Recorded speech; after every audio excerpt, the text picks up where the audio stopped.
Well, good morning and welcome. My name is James Eyre, and thank you for viewing my presentation today. I had a lot of fun creating this, and it's something that is going to hugely benefit me in the future. You see, I just started a pastoral position here about 9 weeks ago, and well, one of the things that I learned is that a lot of people come to you seeking advice on monthly, weekly, daily, sometimes multiple times a day. People are constantly seeking advice, and I realized very quickly that I was, well, kind of overwhelmed by it. I didn't know what I was doing. I had no training whatsoever, and so I chose today's topic, which is the ethical responsibilities of ministry leaders in counseling and in spiritual authority. I love this topic. It's benefited me. I hope it benefits you. With that being said, let's go ahead and get right on into it. So the first thing we'll want to look at is the biblical and historical foundations of pastoral counseling. The initial thing that I thought to do was to search for definitions of what counseling is. I came across one source by Lambert. His work is titled A Theology of Biblical Counseling, the Doctrinal Foundations of Counseling. And within that text, he defined counseling this way. He said, counseling is, quote, a conversation where one party seeks help from another with answers. Now, what you may notice there is that it didn't actually specify that one person is a counselor or that one person is a pastor.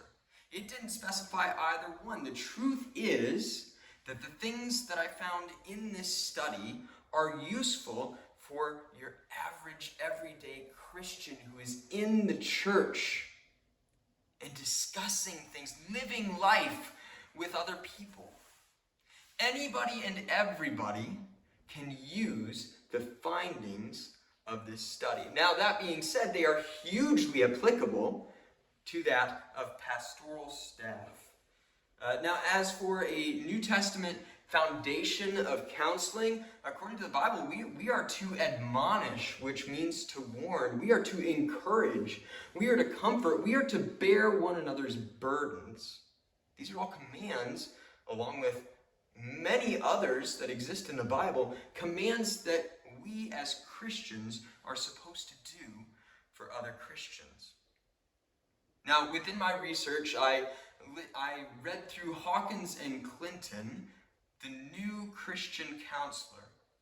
Amazing resource, absolutely loved it. Within that, they said that there are essentially three key pioneers of pastoral counseling within the last 100 years. Those three pioneers are Jay Adams, Gary Collins, and Paul Tournier. Now, of those three, I was able to get my hands on works by Jay Adams. They were absolutely fantastic. He is very much on the forefront of what pastoral counseling looks like. But honestly, what I found to be the most useful was within Hawkins and Clinton's work itself. They talked about the 5 C's of pastoral counseling.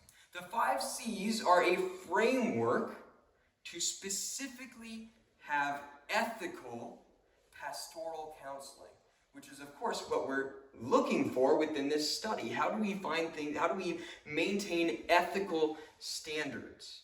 And so those 5 C's are, number 1, competence, 2, consent, 3, consultation, 4, confidentiality, and 5, contracting.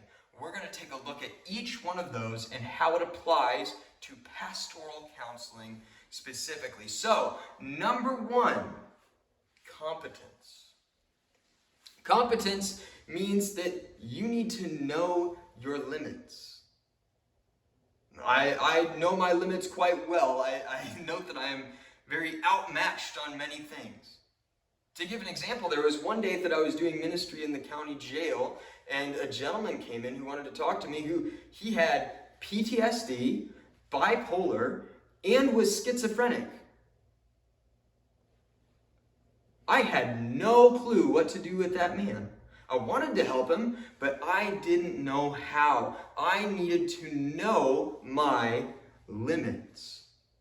There are simply cases that we are not prepared to handle, and we need to also be prepared to refer to other avenues, be that other pastoral staff, be that licensed counselors and psychiatrists.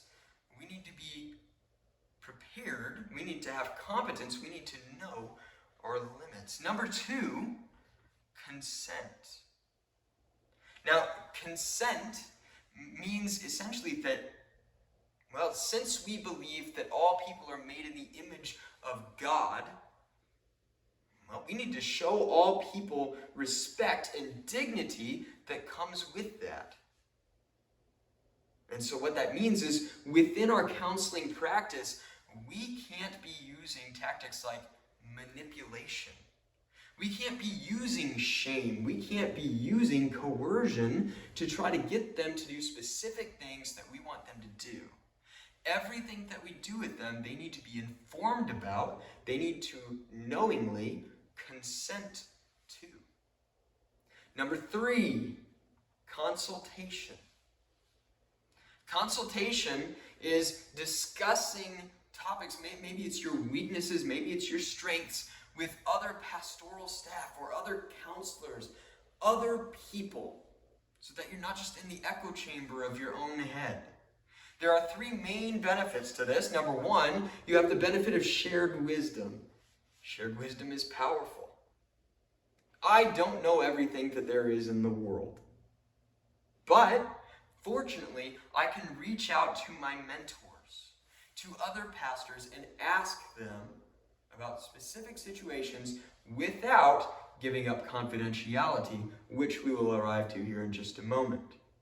It's also used for protection. Consultation helps to protect against blind spots that we just wouldn't have otherwise seen, to help against boundary violations that we didn't know existed, and to help us against misuse of our authority. It helps us with accountability.